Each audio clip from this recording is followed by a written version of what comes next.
Vous le savez ou pas, mais votre coach Tylo, soit moi, adore passer son temps libre sur TikTok. Comme je pense beaucoup de gens en 2023. Vous le savez, les algorithmes vont nous montrer ce qu'on a envie de regarder et puisque tout mon monde tourne autour des poneys, eh bien TikTok me montre des poneys. Et puisque ceci engendre autre chose, j'ai bien envie, puisque je suis très nulle pour vous faire des TikTok, de transformer les trends de TikTok en podcast. Vous me suivez ? Allez, je vous embarque dans les 10 choses que j'ai arrêté de faire avec mes chevaux. Ici Madeline du compte Instagram Madeline et Tylo et on se retrouve pour un nouvel épisode de Coach Tylo.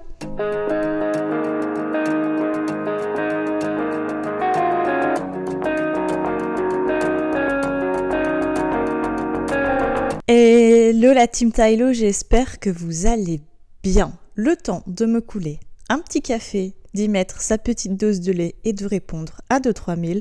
Voilà que je réaccroche mon micro entre l'intro et le début du podcast. Vous l'avez entendu et je me doute que si vous écoutez cet épisode, c'est que le concept vous plaît. Je pense que je vais prendre par-ci, par-là, de temps en temps, des petites trends qui me plaisent sur TikTok pour vous les transformer en podcast. Après tout, pourquoi y mettre des images de mon faciès à cheval quand je peux vous l'expliquer à travers mon micro ? Qu'est-ce que ça va changer pour vous ? Enfin, bref. Les 10 choses, et il y en a, croyez-moi, bien plus que ça, que j'ai arrêté de faire avec mes chevaux. Vous l'aurez compris, ça fait bientôt plus de 10 ans même, 15 ans que je monte à cheval. Et bien que pendant très longtemps j'ai été dans les mêmes croyances, et si vous n'avez pas suivi, je vous invite à aller écouter les épisodes précédents. Tout est expliqué dans celle-ci, et je pense d'ailleurs que par rapport à l'épisode des croyances, je suis désolée pour ceux qui me suivent depuis le début, il y aura peut-être des petits répétitifs, mais bon, c'est pas grave. Pour ceux qui débarquent et qui n'ont pas envie d'aller de scroller jusqu'en bas, ils auront un condensé par ici. Enfin bref, 10 choses que j'ai arrêté de faire avec mes chevaux et vous l'aurez compris, pour ceux qui me suivent donc depuis le début, bien que pendant très longtemps, j'ai procédé toujours de la même manière avec mes chevaux ou ceux que j'avais au travail, l'arrivée de Lucifer sous ma selle a terriblement changé de choses. Il porte pas son petit nom par hasard, celui-là, croyez-moi. Et bien évidemment, pour ceux qui veulent toujours plus de lui et des autres, eh bien rejoignez-nous sur Instagram. Il est encore temps, il n'est jamais trop tard. Après tout ce blabla, est-ce qu'il ne serait pas temps peut-être enfin de commencer avec le premier truc que j'ai radicalement arrêté de faire, et ça c'est bien un des trucs que je me remercie d'avoir arrêté de faire, c'est de monter pour monter. On le sait, nous cavaliers qui disent objectif sportif, on se dit travail, et le travail c'est monter. Et ça, croyez-moi, pendant des années, j'y ai cru. Et il y a encore même pas un an d'ici, j'étais totalement dans ce loop-là. Eh bien, ça a bien changé. Et ça, encore, grâce à Lucifer. Bien que j'ai tenté cette expérience avec lui de monter pour monter, on a très vite été dans les conflits.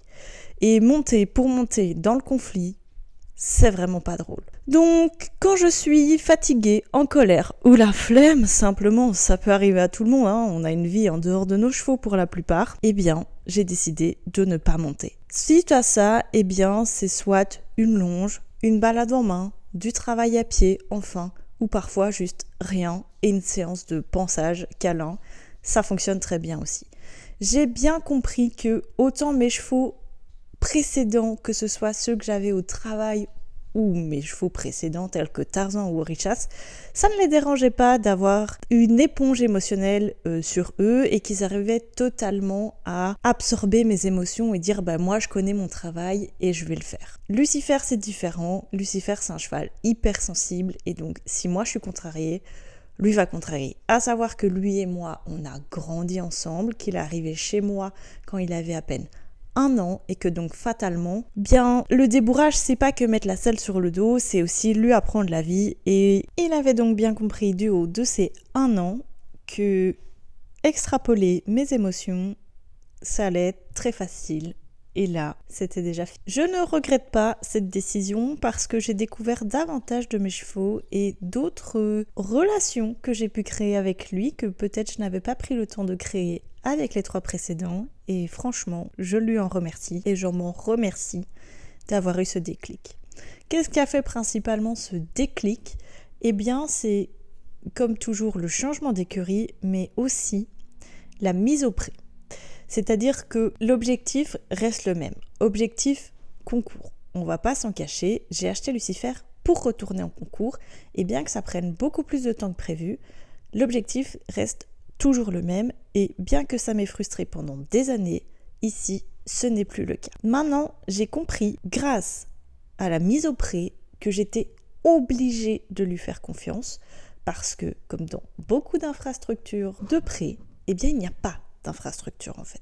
Et donc on est obligé de se faire confiance pour passer certains obstacles, pour parfois juste arriver dans une piste. Et ça, croyez-moi, je m'en remercie. Bon, si on continuait, et ça je crois que c'est encore un des plus gros déclics, même si je vous l'avoue dans l'ordre dans lequel je l'ai écrit, parce que oui, pour une fois, j'ai écrit mon podcast, pas trop de mots YOLO, je trouve que c'est un sujet assez important. J'ai arrêté de monter constamment avec une cravache. Alors, je m'aide encore d'aide artificielle et quand bien même ça dépend de l'humeur, de l'objectif de la séance. Vous l'aurez compris, depuis cet été, j'ai encore revu une fois et toujours ma manière de travailler avec Lucifer et donc on va faire 85% d'extérieur pour le reste en carrière ou juste ne rien faire. Et honnêtement, la semaine dernière, vu que la météo ne permettait pas trop de partir en balade et qu'en plus il y avait la chasse, j'ai loué la carrière pas loin des écuries et franchement, je n'ai jamais eu une aussi bonne séance de reprise avec mon cheval. Pour ça, par contre, je n'avais pas de cravache, mais vous le savez maintenant je monte à l'éperon et pour ceux qui veulent l'explication, je vous invite à écouter les précédents podcasts pour savoir mon avis sur les éperons. Maintenant, il y a des fois où j'ai pas envie de être trop fort dans mes jambes ou quoi aux caisses et de pas être trop précise pour justement qu'il s'habitue de plus en plus à ce que je puisse retirer les éperons sur certaines séances et qu'il trouve de lui-même le contact qu'il devrait avoir depuis le début en fait. Et donc je profite de cet extérieur où les chevaux sont toujours un peu plus vers l'avant finalement pour retirer les éperons, mais nouveauté depuis une semaine, on va pas se mentir, remonter avec ce qu'on appelle une badine ou une cravache de dressage. Vous savez, ces longues, fines cravaches. Alors, on se l'entend, je ne martyrise pas mon cheval avec ma cravache. Maintenant, quand il ne répond pas à ma jambe, ce qui est honnêtement de plus en plus rare, je viens juste appuyer légèrement soit derrière ma jambe, soit au niveau de la fesse pour dire « Oh loulou !» Je te demande un truc. Et ce que j'ai bien compris suite à tous les exercices, etc., les trucs que j'ai lus pendant l'été, c'est que j'avais pas besoin de le matraquer avec ma cravache, mais juste un petit... Vous savez, comme quand on vous touche l'épaule là. Tout pareil, en mode « Ouh, loulou, je te demande un truc, on y va ». Maintenant, on en est très loin du stade de monter comme ça tout le temps. Et je trouve ça moins diabolique et contraignant pour eux de monter à l'éperon que de monter à la cravache, bien que mon utilisation en ait bien changé. À l'époque, vous l'aurez compris si vous avez écouté de nouveau les podcasts précédents, que ma cravache était clairement un outil de torture pour mes chevaux et que hormis les matraquer et les taper pour leur faire mal, j'avais pas du tout conscience de l'utilité de celle-ci. Du coup, avec le recul, les recherches, etc., ce n'est pas dire un objet, une aide artificielle que j'ai abolie, mais du coup, je l'utilise en aide positive. Enfin bref, ça ce n'est que mon avis. Une petite gorgée de café et on continue vers le 3e chose que j'ai arrêté avec mes chevaux. Monter avec du matériel pour de l'esthétisme. Vous le savez, la séance grand galop, etc., on voulait tous leur ressembler. Et c'était bien la mode d'avoir les guêtres, etc., assortis. Pour tous ceux qui ont commencé à monter dans les années 2000, on a tous eu cette lubie. Ne me faites pas dire le contraire. Sauf que, pour ça, collier de chasse, double muserolle, mort plus ou moins dur, parce que bien évidemment, je n'avais pas conscience de l'utilité d'un mort et de sa potentielle action. Monter avec l'amortisseur de la même couleur que le tapis, de la même couleur que les guêtres ou les bandes, vous voyez le truc, le poney c'est Halloween toute l'année. Et ça, je l'ai compris, de nouveau, et je ne veux pas vous le dire à chaque point, mais grâce à Lucifer. Pendant des années, on m'a dit, monte avec une double muserolle. Du coup, j'ai monté pendant plus de 10 ans tous mes chevaux avec une double muserolle. Je n'en comprenais honnêtement absolument pas l'utilité. C'est très con à dire, et il y a encore plein de choses que je ne comprends pas, et je continue de me renseigner. Mais alors, il y a bien des trucs que je ne comprenais pas. C'est la différence entre tel et tel modèle de bridon, et je ne comprenais pas pourquoi est-ce qu'on en faisait autant, hormis de l'esthétisme. Alors à l'heure actuelle, avec le recul, les recherches, les coachs différents que j'ai eus, etc., j'ai bien compris que une muserolle allemande ne s'utilisait pas et n'avait pas la même fonction qu'une muserolle anglaise ou qu'une muserolle croisée ou chic ou tchac ou chic ou tchac, vous l'aurez bien compris. Une muserolle de dressage n'aura pas le même appui que la muserolle d'obstacle parce qu'on ne leur demande pas la même chose, et ça, j'ai eu très longtemps à le comprendre. La chose aussi, et ça que pendant des années j'ai monté avec, mais clairement et purement que pour de l'esthétisme, c'est un collier de chasse. Alors je trouve ça très beau encore à l'heure actuelle, mais je n'avais pas conscience de la gênance sans utilité que ça pouvait engendrer sur le cheval, surtout sur du matériel non adapté. Donc tout ça, j'ai progressivement retiré de 1 par flemme, parce que si je dois pas mettre de martingale, que ma selle ne recule pas, que j'ai une bonne sangle, etc., je ne vois pas l'intérêt de mettre un collier de chasse. Donc la flemme m'a eu, et puis j'ai décidé de me renseigner auprès de spécialistes qui m'ont gentiment dit, mais écoute, si tu mets pas de martingale, que ta selle ne recule pas, etc., pourquoi finalement t'embêter à en mettre un ? Tu perds du temps pour rien, ou ton groom perd du temps pour rien. Ok, alors, de là c'est parti, et puis la réflexion plus derrière. Vous le savez maintenant, j'ai du matériel adapté pour le 3/4 de mes chevaux, je vous l'ai déjà dit, et je le redis encore, c'est important. Et donc, par exemple, Lucifer va avoir un collier de chasse ou des martingales, parce que bien évidemment qu'à l'époque, je montais avec des martingales pour l'esthétisme, je n'avais pas du tout conscience de l'utilité de cette chose. Je trouvais juste ça joli, puisque mes copines du cours du club en avaient, je devais en avoir. Et donc, bien gentils mes parents qu'ils étaient à l'époque, mon premier collier de chasse, ils me l'ont acheté. Voilà. Tu en voulais un, chéri, tu en as eu un, il n'y a pas de problème. On ne comprend pas à quoi ça sert, tu ne comprends pas à quoi ça sert, mais on va t'en offrir un, il n'y a pas de problème. Maintenant, avec le recul, j'ai été racheter, il y a quelques mois maintenant, un collier de chasse tout à fait adapté à la morphologie de mon cheval, et en fait, il n'en a plus que pour sauter. Parce que, vous le savez, Lucifer a tendance à se retourner sur la barre ou à se lever aussi, simplement. Et donc, pour éviter ce côté de je me retourne complètement et je me défends complètement, je lui mets une petite martingale quand même assez lâche, on va pas se mentir. Et donc, pour ça, je lui mets un collier de chasse. Alors, il faut savoir que dans tout ça, et si vous voulez un épisode spécifique sur ça, je vous en ferai un parce que ça peut clairement faire l'objet d'un seul épisode. Il y a énormément de types de colliers de chasse en fonction des disciplines et des attentes de celles-ci. Donc franchement, moi je vais vous dire, là maintenant, j'ai pris le plus simple, et au lieu de les s'éloigner du sujet, on va continuer avec la 4e chose que j'ai arrêté de faire avec mes chevaux, et ça on dira merci, le nouveau règlement FEI. J'ai arrêté de mettre des protections au postérieur de mes chevaux. Quand j'entends protection, j'appelle protection d'obstacle. Il faut savoir qu'il y a quelques années, suite à énormément de dérives, le règlement FEI a complètement changé concernant les coques de protection d'obstacle et ce qu'on appelait les doubles coques. Donc vous voyez ce qui va vraiment entourer en fait le boulet est interdit d'une certaine longueur, certaine largeur, etc. Ça devient vraiment très complexe. Et malheureusement, les marques ne s'adaptent pas encore à ça. Et personnellement, je trouve qu'une demi-coque, je comprends pas trop ce que ça protège, parce que si on a un revers de barre, en fait, le boulet est quand même complètement exposé. Vous allez me dire, ouais, mais tu prends quand même des risques. Oui, mais au lieu de serrer le tendon de mon cheval pour rien, pour finalement quelque chose que moi je ne trouve pas utile, et ben je préfère ne pas lui en mettre. Simplement. Voilà, ça m'emmerde pas, je gagne du temps et on n'en parle plus. Sachez que sur beaucoup de reprises, que ce soit en entraînement ou en concours, je me suis fait remercier par les chefs de piste de ne plus mettre de guêtre au postérieur parce que c'est considéré comme du bien-être animal en fait. Je ne sais pas vous expliquer réellement en quelle cause ou quoi ou qu'est-ce, mais je crois qu'il y a tellement eu de dérives en termes de protection que simplement ils sont contents de voir des cavaliers qui prennent conscience de l'utilité ou non du matériel.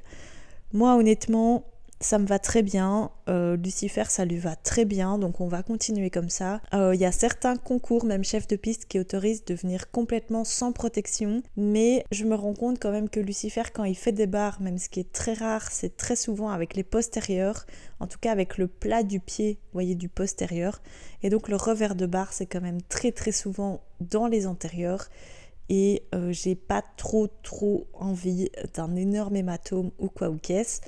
Donc j'en mets quand même aux antérieurs pour les revers de barre. En règle générale, ils sont beaucoup plus violents dans les antérieurs. Donc le sujet est clos pour ma part. Vous faites ce que vous voulez, bien évidemment, mais je vous invite vraiment à aller vous renseigner sur ce sujet. C'est un sujet très important. Malheureusement, que ce soit en régional, en Belgique ou en France, du coup le départemental, les chefs de piste autorisent encore beaucoup de choses. Mais sachez que dès que vous partez en national, du coup que ce soit en France ou en Belgique, les chefs de piste sont beaucoup plus pointilleux et vous avez des contrôles vétérinaires aux entrées de piste. Donc ne jouez pas avec le feu, c'est tout ce que je peux vous dire. Simplement, et maintenant, je passe direct au 5e point. Croire qu'ils avaient tous les mêmes besoins. Alors, vous l'aurez compris, je vais vous le redire encore une fois, j'ai des chevaux de différents âges.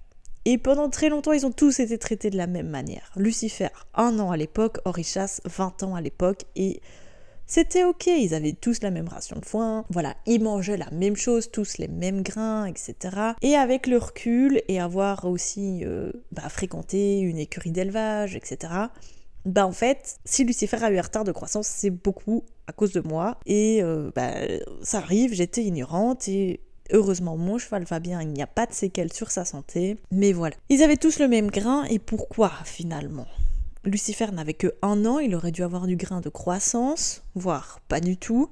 Du foin à volonté, ça c'était le cas pour tous, et de l'herbe à volonté, ça c'était le point pour tous. Donc jusque-là, les besoins primaires étaient quand même relativement respectés. Cependant, pourquoi Orichas, qui était monté en corne, lui n'avait pas du grain de sport ? Vous allez me dire, mais oui, Mad, mais j'en sais rien. Voilà. Pourquoi est-ce que... Je peux vous donner des milliards d'exemples. Pourquoi est-ce que j'ai continué à monter mon poney ? Parce que c'est mon poney. Non, à un moment, il fallait peut-être que j'apprenne à l'écouter un peu plus tôt. Il y a vraiment dizaines et des dizaines d'exemples que je pourrais vous donner à ce niveau-là. Mais honnêtement, voilà, j'ai juste appris à m'adapter. Et là, pour le coup, c'est Orichas qui m'a fait comprendre que oui, en fait... je pourrais pas te monter éternellement et tu pourras pas vivre toute ta vie dans un box et tu pourras pas avoir le même rythme de travail toute ta vie et qu'à un moment, il faut peut-être potentiellement préparer le départ à la retraite. J'ai bien compris que mon cheval n'était pas du tout prêt à partir à la retraite, mais par contre, j'ai adapté sa vie. Je l'ai mis dehors, bien que maintenant ils sont tous dehors H24. Il a eu des couvertures en conséquence, une nourriture en conséquence, et ça, bien même sur la nutrition, si vous le souhaitez, je pourrais également vous faire un podcast complet, peut-être pas de 30 minutes, mais en tout cas, ça mérite peut-être un épisode, donc n'hésitez pas à me le dire ici ou ailleurs, si c'est un sujet qui vous intéresse. Après, fatalement, Lucifer travaillait 4, 5, 6 jours semaine, Orichas, 4, 5, 6 jours semaine, et même voir une piste, il n'en voit plus l'intérêt. Alors c'est un cheval à l'énorme cœur, donc bien sûr qu'il le fera, mais à un moment, j'en suis arrivée à un stade à comparer mes chevaux et je me dire, là, lui, il en a clairement plus rien à cirer.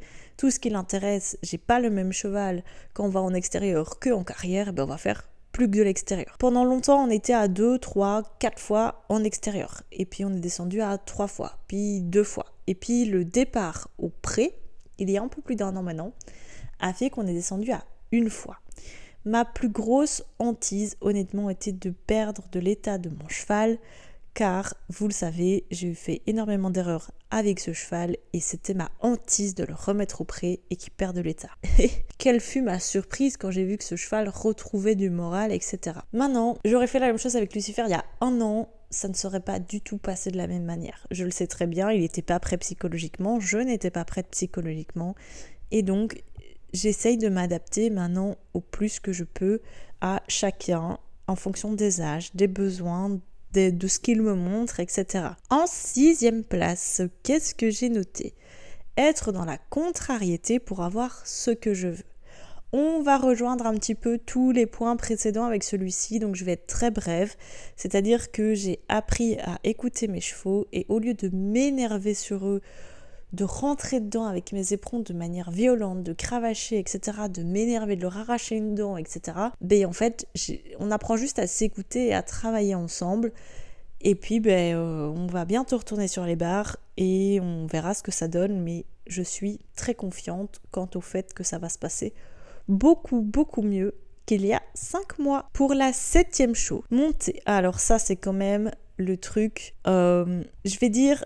Je continue à le faire, mais j'ai arrêté de le faire avec mes propres chevaux, mais après je continue à le faire avec les chevaux qu'on me demande de travailler. Monter tous les chevaux avec la même selle et duo amortisseur. Il en existe des milliards sur le marché, des amortisseurs en gel, en mousse, en mouton, etc. Vous en avez de toutes les tailles, tous les modèles, tous les coloris, vous faites ce que vous voulez. Pour en revenir au point de l'esthétisme, à l'époque, je pensais que c'était juste de l'esthétisme. Je n'en comprenais absolument pas l'utilité, en fait, simplement. Ici, donc, Lucifer a sa propre selle, adaptée à moi, adaptée à lui. J'ai la selle d'Orichas qui n'est pas adaptée à Orichas, mais auquel j'ai fait adapter un amortisseur. Donc, ça, c'est un duo qui fonctionne très bien. Maintenant, cette selle-là, ce que j'appelle la Pessoa, parce que c'est de la marque Pessoa. Eh bien, c'est ma selle un peu coup de cœur dans laquelle je me sens bien. C'est-à-dire que demain, tu vas me dire, tu m'appelles, tu me dis j'ai besoin d'aide, de travail sur mon cheval. Déjà, beaucoup de gens ont des selles dans lesquelles je ne me sens pas bien. Du coup, je vais dire ok, mais je prends ma selle. Maintenant, attention, cette selle-là à 20 ans n'est pas du tout ajustable et bien évidemment n'est pas du tout ajustée comme les nouvelles selles de 2023. Moi, je me sens parfaitement bien dans cette selle. C'est une selle que j'adore, c'est ma selle de cœur, je ne la quitterai pour rien au monde. Mais ce qu'on va adapter par contre, c'est le tapis, l'amortisseur et éventuellement les réhausseurs. C'est-à-dire que comme elle n'est pas ajustable, l'ouverture du garrot est faite pour mon cheval. Parce qu'à l'époque, on avait fait faire la selle sur le dos du cheval et puis on s'est dit, ok, point barre, ça bouge plus. C'est comme ça que ça fonctionnait à l'époque. Maintenant, ça fonctionne pas sur tous les chevaux et sur le dernier cheval que j'ai eu au travail, elle allait très bien, mais par exemple, elle était trop plate, donc j'ai dû la rehausser à l'avant. Des choses ainsi. Donc, je vais dire, je m'adapte plus au cheval tout en gardant ma selle, mais en adaptant le matériel autour de la selle, parce que vous l'aurez compris, je ne quitterai pas ma selle d'amour. En 8e position, mais avant de vous l'énumérer, je rebois une petite gorgée de café. Négliger le travail à pied. Ça, pendant longtemps. Mon cheval était débourré, du coup, on va monter tous les jours. Ouais, mais non. Quand j'appelle travail à pied, moi je suis pas une pro du spectacle, je vais pas faire coucher le cheval, même si je connais la technique, etc. Ça, c'est pas une discipline qui me fait vibrer, même si je trouve ça magnifique à regarder. Maintenant, une longe, une balade en main, le respect, etc. Ce sont des choses que j'ai négligées pendant des années et que maintenant, mais en fait, j'adore faire. Vous savez, ces petits jours où on a la flemme et qu'on se dit ouais, j'ai envie de m'en occuper, j'ai envie d'aller les voir, mais flemme. Moi, maintenant, mes chevaux vivent au pré, donc ces jours-là, je me dis pas il faut qu'ils marchent, il faut qu'ils bougent. Maintenant, pendant longtemps, quand Lucifer était au box, j'avais des jours de flemme, de fatigue, de trop chaud, de trop froid, etc. J'avais vraiment pas envie. Je mettais un licol, je prenais une longe et on partait se balader comme ça pendant 1 heure ou 2. Puisque je fais tout à pied, pourquoi est-ce que simplement je n'irai pas marcher avec mon cheval comme vous allez marcher avec votre chien ? C'est un chien de 600 kilos finalement. Donc je l'ai fait pendant très longtemps et que je le ferai probablement ici encore maintenant. C'est quelque chose que j'adore faire. Et pendant des années, malheureusement pour tous mes chevaux précédents, ça a été fortement négligé. La 9e chose, c'est ne pas avoir confiance en eux. Vous le savez, je vous l'ai dit, pendant très longtemps, j'ai eu peur de Lucifer par son caractère, parce que j'étais dans la contrariété avec lui et que je ne comprenais pas ce qu'il me montrait, ce qu'il me disait, ce qu'il m'expliquait. Et donc, on est rentré dans un conflit perpétuel. Je vous l'ai déjà expliqué en long et en large. L'épisode se trouve plus bas dans les plateformes de streaming. Donc, si vous ne l'avez pas écouté, allez-y, vous comprendrez beaucoup mieux et toutes les étapes par lesquelles on est passé. Et bien maintenant, j'ai décidé que, au pire quoi, je tombais. Et ça peut m'arriver n'importe où, à n'importe quel moment, avec n'importe quel cheval. Alors pourquoi je devrais diaboliser mon propre cheval plus qu'un autre ? Je ne sais pas. Tout ce que je peux vous dire, c'est que j'ai arrêté de le faire et qu'on s'en porte beaucoup mieux. C'est tout ce que je peux vous dire sur ce point. J'ai décidé de lui faire confiance et on est en train de créer le petit couple parfait que j'attendais. Pour terminer, et je crois que c'est sans doute le point le plus important qu'il y a changé, c'est les soins post-séance. Quand j'appelle soins post-séance, c'est doucher plus régulièrement, mettre de l'argile, mais pas que sur les membres, c'est le dos, c'est masser, c'est refaire un bon gros pansage, c'est des câlins, des carottes, etc. J'ai monté pendant très longtemps en club, et en club, t'arrives, ton poney est scellé, tu repars, le poney reste scellé parce qu'il retravaille dans 1 heure, donc tu n'apprends pas tous ces soins post-séance. Moi, les poneys que j'ai récupérés, les chevaux que j'ai récupérés, c'est des chevaux de club. Et donc, j'en ai un qui tolère qu'on s'occupe de lui, mais c'est pas son plus grand kiff, il s'impatiente très très vite. Et l'autre, je le faisais déjà, mais pas encore aussi fort comme un an. Donc, tout ce qui est rentré dans ma routine soins de mes chevaux ces dernières années, c'est incroyable. On a le gel refroidissant, on a l'argile, on a les huiles pour le massage, on a différentes brosses, on a différents trucs. Et alors l'entretien du matériel. C'est vrai que j'aurais pu le rajouter, mais alors ça c'est un truc quand tu montes en club, on t'apprend pas. Et j'en ai pété du matériel parce que je l'entretenais pas. Et croyez-moi qu'à un moment, quand c'est toi qui commences à payer tes choses, tu l'entretiens ton matériel. C'est sur ça qu'on va terminer cet épisode et n'hésitez pas à laisser des étoiles sur Spotify, venez vous abonner ailleurs et même ici d'ailleurs parce que c'est super important. Je vous dis à la semaine prochaine et je vous fais plein de gros bisous. Ciao.